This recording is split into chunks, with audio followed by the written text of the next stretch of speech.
কে ছেড়ে গেল, কে ইগনোর করলো আর কে পেছনে বদনাম করলো তা দেখার সময় নেই, কিন্তু কে খারাপ সময়ে পাশে থাকলো সেটাই আমার কাছে মোস্ট ইম্পর্ট্যান্ট। হ্যালো ভিউয়ার্স, আসসালামু আলাইকুম।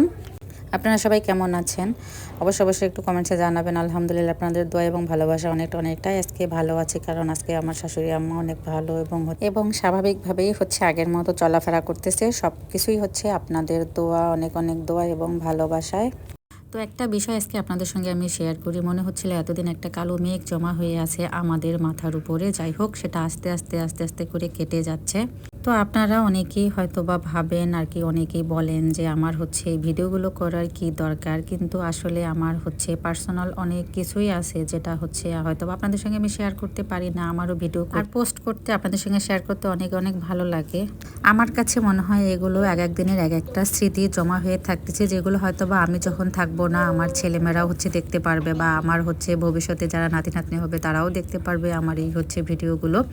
হয়তো বা কেউ খারাপভাবে নেন, কেউ ভালোভাবে নেন, কিন্তু আসলে যেভাবে নেন না কেন, আমরা কোথাও ঘুরতে গেলে ফিরতে গেলে কিন্তু দেখবেন যে আমি হয়তো বা সবাই কিন্তু ছবি উঠাই বা ভিডিও করি, ভালো লাগে অনেক সময় সেগুলো হয়তো বা ল্যাপটপে বা কম্পিউটারে জমা রেখে দিই।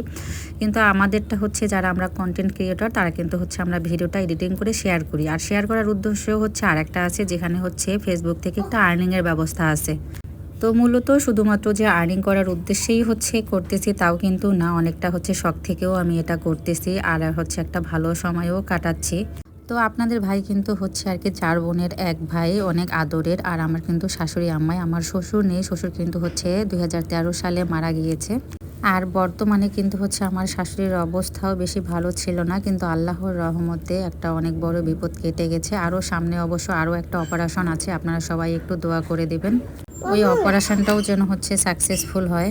তো আপনাদের ভাই কিন্তু বাইরে জব করে, ও কিন্তু তারপরও বাসায় আমাদেরকে সময় দেওয়ার চেষ্টা করে আর কি। তারপরও মাঝে মধ্যে কিছু সময় আমি অনেক একাকিত্ব ফিল করি, এত কাজে ব্যস্ত থাকার মধ্যেও। আসলে আমি সবসময় ব্যস্ত থাকতেই চেষ্টা করি। আর তার উপর আগে যেমন আমি ফেসবুক দেখে সময় কাটাইতাম, তো সেই সময়টাই কিন্তু এখন আমার এই ভিডিও করার কাজে আমি ব্যবহার করতেছি। আমি কিন্তু আমার সংসারের সব কাজ গুছিয়েই আমি ফেসবুকে সময় দেওয়ার চেষ্টা করি।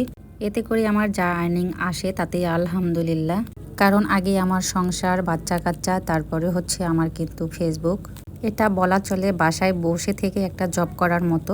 আর যেহেতু আমার মনিটাইজেশন হয়ে গেছে, এখন আমার চাইলেও আমি ছাড়তে পারতেছি না, কেমন জানি একটা মায়া চলে আসছে পেজটার পিছনে। যদিও মাঝে মধ্যে আমি বোর হয়ে যাই, যখন টাইমটা মেনটেন করতে পারি না, মনে হয় যে ছেড়েই দেই।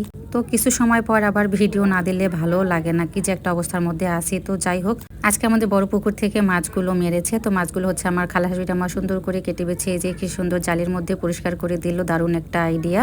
আর অনেক সুন্দর করে চুলাও বানিয়ে দিল। ভিডিওটা এই পর্যন্তই। কেমন লাগলো আমার জীবন বৃত্তান্ত একটু জানাবেন। আল্লাহ হাফেজ।